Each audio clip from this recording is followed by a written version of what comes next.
Give hope to Honduras by giving it up for Trócaire on the 3rd and 4th of March 2011. Meet José Gonzalez. José is 15 and lives in a dangerous slum called Trocaire outside Choloma in northwest Honduras.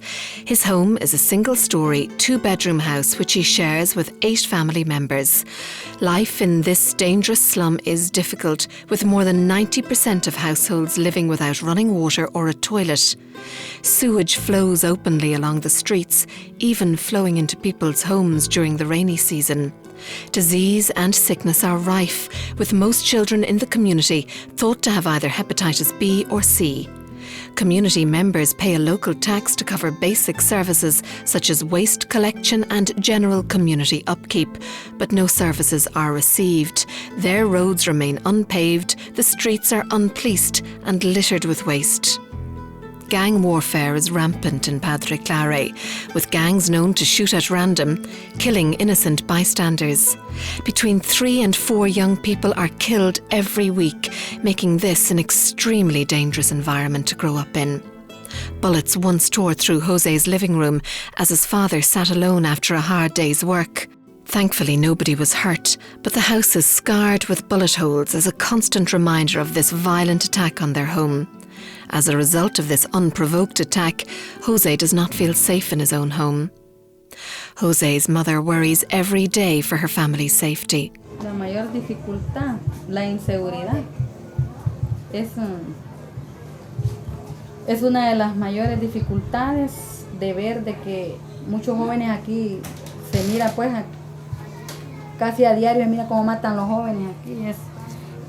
Para mí como madre de familia me da mucho pesar de ver de que los jóvenes mueren a manos de sicarios, ¿verdad?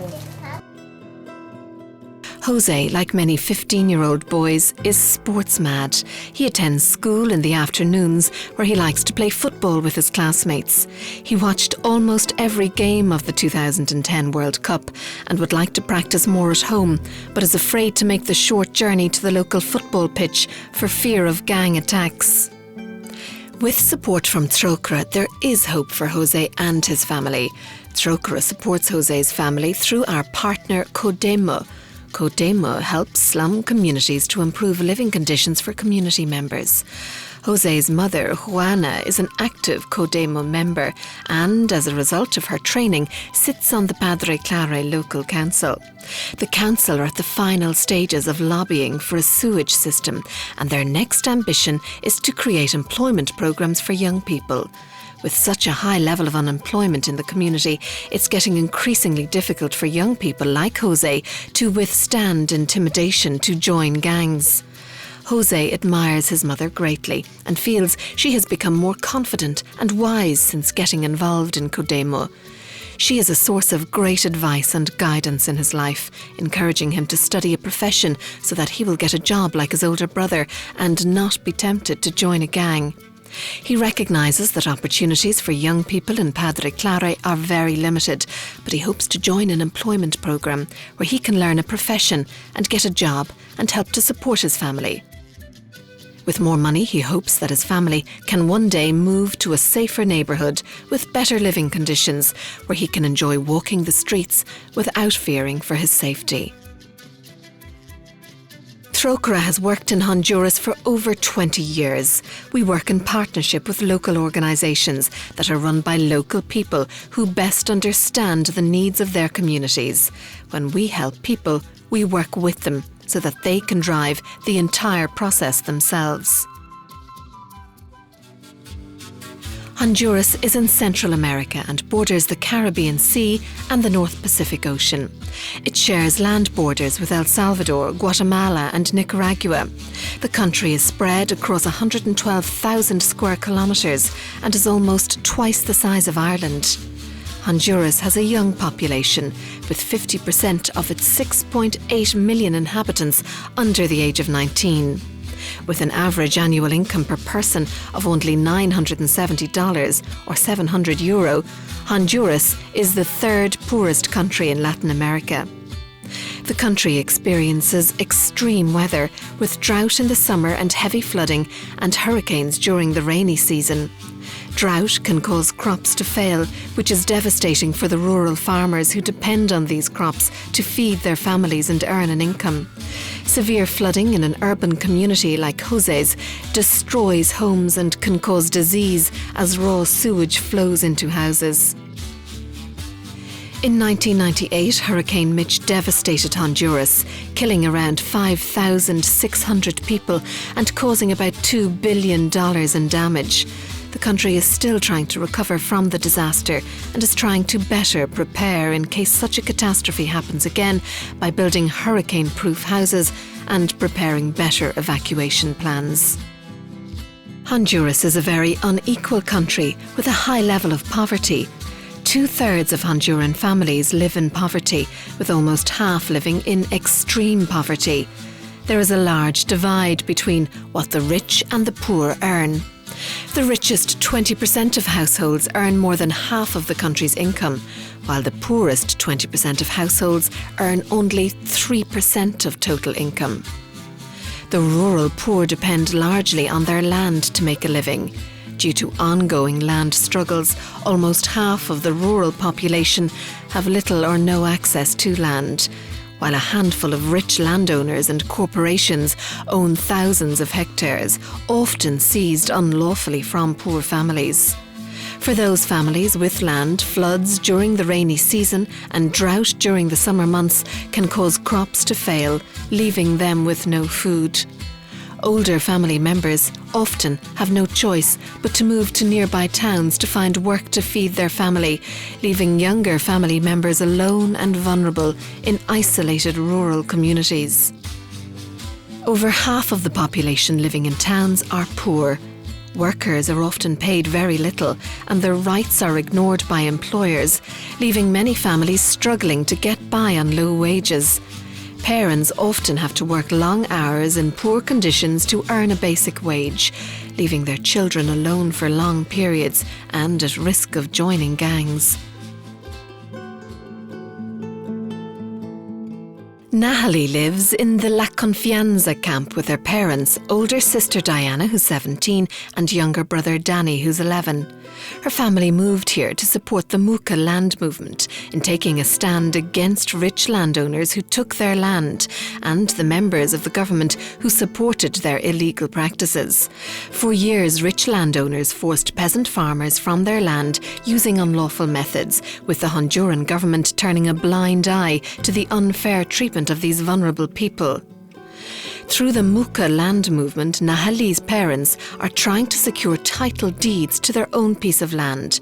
But while they wait for this to go through the courts, they're forced to live in cramped conditions in a camp with limited facilities. Having previously lived in a single-storey house in the nearby town of Cabrera, it was not easy for Nahali to adjust to life in the camp. Both of Nahali's parents are leaders of the Muka land movement and as such are under the constant threat of attack from irate landowners or the military police, who often try to intimidate those living at the camp. She worries for the safety of her parents and is aware of the risks they're taking by being involved in the Muka land movement. Nahali works at the camp to earn money to help her family through this difficult time. Life for her comprises either long, hot days working on the African palm plantations, where the work is very manual, or even longer, hotter days working in the camp kitchens, where the conditions are very hot and the hours very long. Nahali's family are receiving support from Trócaire's partner Pobl Natún in their battle to secure the title deeds for their own piece of land. This would allow her parents to make a living from their own farm, earning enough to send Nahali to secondary school to finish her studies. Nahali hopes that life will improve for her family so she can go to school and fulfill her ambition of becoming a teacher. As a teacher, she would like to return to the camp to teach other children who've been forced from their homes, giving them better opportunities in life.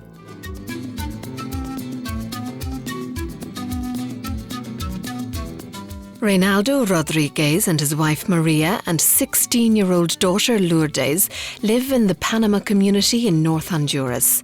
They used to own a small house where they kept a small garden that produced very little food for the family. As a plantation worker, Reynaldo earned very little money to support his family. To improve their situation, the family formed a cooperative with other poor rural families, and they fought together to access better land.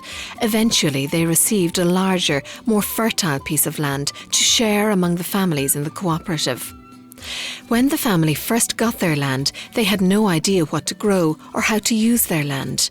Through one of Trócaire's partners, they received a variety of new plants, as well as access to agricultural training. Today, thanks to support received from Trócaire, they have a huge variety of food and medicinal plants growing on their land.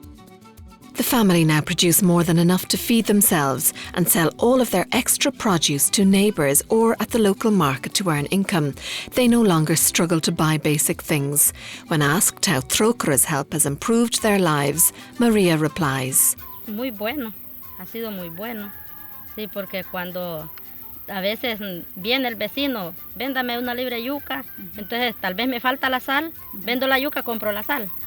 Y así, compro el café o el azúcar, algo así, pero el plátano, la yuca, los vendo y ya con eso ingreso el dinero y ya compro las otras. Trocaire helps thousands of families to overcome poverty through the provision of training and support programmes. Through agricultural training, Reynaldo's family are making better use of their land and now earn enough to send their daughter to school. With Trocaire support, poor urban communities like José's are demanding better living conditions and access to training for young people. Trocaire is helping Nahali's family in their fight to secure title deeds for their own piece of land. Give hope to families living in poverty in Honduras by giving it up for Trocaire on the 3rd and 4th of March 2011. With support from schools just like yours, Give It Up for Trocaire raised over €600,000 last year. Your support again this year would make a huge difference to the lives of some of the world's poorest people. So go on, give it up for Trocaire in your school. You decide what you can't live without. Food, TV, the internet, music, it's up to you. The money you raise will help even more families like José's, Nahali's and the Reynaldos build brighter, better futures for themselves and their communities.